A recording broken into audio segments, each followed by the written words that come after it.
This past weekend was probably my favorite walkaway rally yet. We were in Chicago. We were like right in front of Wrigley Field in the middle of the street. The crowd was amazing. But what made it actually particularly good was we had probably the largest contingent of Black Lives Matters protesters that we had at any rally or march yet. And I have to say, I even said to Mike Harlow before we left the hotel, I had a feeling we were going to have a lot of protesters at this one. And I said to him, I'm like, I'm kind of worried about this. I was a little scared, but it turned out to be okay. And of course, there was always a ton of security at these rallies. There were a ton of cops, and of course, they were wonderful. There was also plainclothes security, and so we had plenty of people around us to protect us. But it was so much fun. It was a great rally. They made their noise and beat on their drums, particularly when black people were on the stage. The ironic thing, of course, is that we actually had more black people in our speakers and in attendees at the rally than the Black Lives Matters protesters did, because they're all rich white kids that are just working through their own white guilt. But Brandon tweeted about the rally right after we did it, saying, "Walk Away, Rescue America Rally Chicago is underway and we are killing it today," which was true. And of course, because Brandon can never do stuff without getting a response from the left, because he's incredibly effective at what he did, Joy Reid pipes back in. Now, I gotta tell you guys, I have some issues with Joy Reid. I have many issues with Joy Reid, but for today, let me boil the issues down to this. Joy Reid is a dirty liar and hypocrite, and I'm gonna prove she is a massive, massive, massive hypocrite. And she's even gotten more extreme since she's gotten her 7 p.m. since she took over Chris Matthews' slot on MSNBC. First she changed her hair; it looks crazy now. Joy Reid used to have good hair; now she has crazy hair. I know I shouldn't attack appearances of people, particularly when I'm wearing a hat, because I don't want to show my hair. But her hair right now is crazy. Joy, seriously, you should go back to where you looked beautiful before with your old hair. But she's also just gone way boo, off the cliff of leftism. And so we're going to talk about Joy's response, but before we get into that and my rebuttal to Joy Reid, just a quick order of housekeeping, folks. I'm trying to grow the channel. I really want to hit 100,000 subscribers before Election Day. I am absolutely on track to do it, but I need your help. If you like the content I'm putting out, please consider subscribing, giving it a thumbs up, sharing it out to your friends, turning on those notifications, and if you think you're subscribed, just go ahead and double check for me, because I'll tell you what, in the last week, YouTube has been pulling some shenanigans with my channel. I can't quite identify what they're doing, but I know my stats are all messed up. So please just double check. Make sure you are still subscribed if you want to be. All right, let's talk about Joy Reid's response to our awesome Chicago walkaway rally and my response to her. So she wrote, "So they're just gonna go back to their screaming rallies like there is no COVID just because their dear leader needs an ego boost.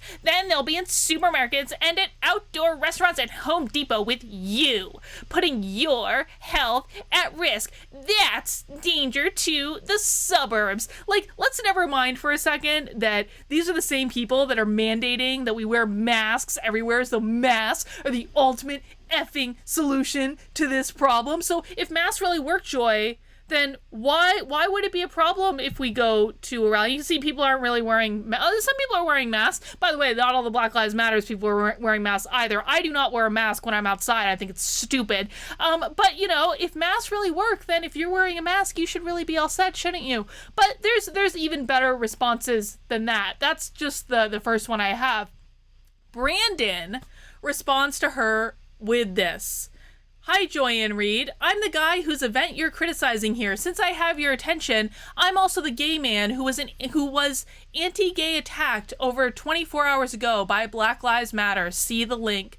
When you're finished blaming me for COVID, would you mind telling this story?" Now, for proper context here, and this is actually serious, guys, Brandon and Mikey Harlow, after they were invited to the White House for Donald Trump's RNC speech, when they left the White House, they had to get back to their hotel, and I believe they only had to walk a block or two back to the hotel, but the entire area was cordoned off with Black Lives Matter people harassing people. You probably heard about it due to them harassing Senator Rand Paul, but they also cornered Brandon and Mikey and harassed them. And Brandon was actually on Tucker Carlson talking about it. There was video of the attack. They called them, these are Black Lives Matter activists. They're wearing Black Lives Matter garb, and they used, the F word for a homophobic slur against the two of them. And it was very upsetting for me to watch. I know that the two of them were pretty rattled by it.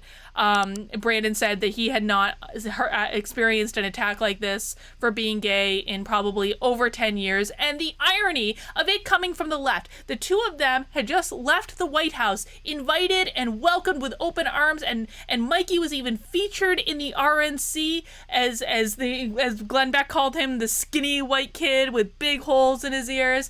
And they were welcomed and embraced by the Republican Party and attacked and mocked for their sexuality by the left. Never thought I'd see the day. But of course, the mainstream media is not covering this at all except for Fox News. And so Brandon rightly demanded that Joy Reid cover the story on MSNBC or wherever else where they should be covering it if they're good liberals that actually care about oppressed people. But of course they don't.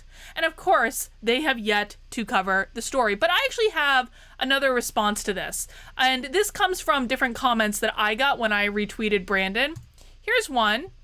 Joy Reid, how about these people right here? Look at this video. In Washington, D.C., a DJ plays music for a group of protesters dancing closely together. This is allowed, but Democrats are still trying to tell you it's not safe to go to church, reopen schools, or vote in person, or apparently go to a rally where there were significantly less people than this. I mean, there were a good number of people at our rally, especially for like a Friday afternoon. It was like 300 to 400 people in Chicago that came out, but certainly there were a lot more listening to this DJ play in the middle of the street in Washington, D.C., and Joy Reid has no problem with that, but there's an even bigger problem because on this, the day after our rally, was this march on Washington with tens of thousands of people, it looks like to me, attending this march. And of course, Joy Reid says nothing. Now, I have absolutely no issue with either of these things. I have absolutely no issue with these people dancing in the streets to a DJ. I mean, listen, I may not agree with them, but they're not doing anything wrong. They're having a great time. Whatever, man. You do you. They made the choice to come out, and that's their choice. And I have no issue with these people gathering and having a peaceful rally. The First Amendment protects our right to do these things. So then why is Joy Reid going after the walkaway rally? Why would she go after this small little, by these standards, this small little rinky-dink rally? She just has to make such a big deal to make Brandon the ultimate perpetrator and spreader of COVID for having this rally when this is okay and this is okay. I think we all know the answer to that because she's a hypocrite. It's the way it is, and frankly, I just felt the need to really call this out. Listen, folks, I used to watch MSNBC all the time, exclusively. This is back in the day when I had Trump derangement syndrome. These people are insane. Like, watching MSNBC to me today, and CNN as well, it's like watching a clown show. It was fantastic after the RNC because their heads were like exploding, like, hashtag, and oh my God, I can't believe he had it at the White House. They did not know what to do. It was crazy. It was like the best comedy in the world. But that's for fun and that's for play. Like, this is more serious. Joy Reid is actively accusing Brandon of basically purposefully spreading COVID, and just because their dear leader needs an ego boost. Joy, Trump is not anyone's dear leader. We simply don't have Trump derangement syndrome like you do, darling. It's okay. It's all right. There are different ways to view the world. Relax. And if you aren't going to call out this, and you aren't going to call out this, and you aren't going to do the bare minimum of reporting on the homophobic attack that my friends experienced, dude, stop. Just stop. Okay? It's unbecoming. Just like your hair. All right, guys, that's all I got for right now. I'll see you soon.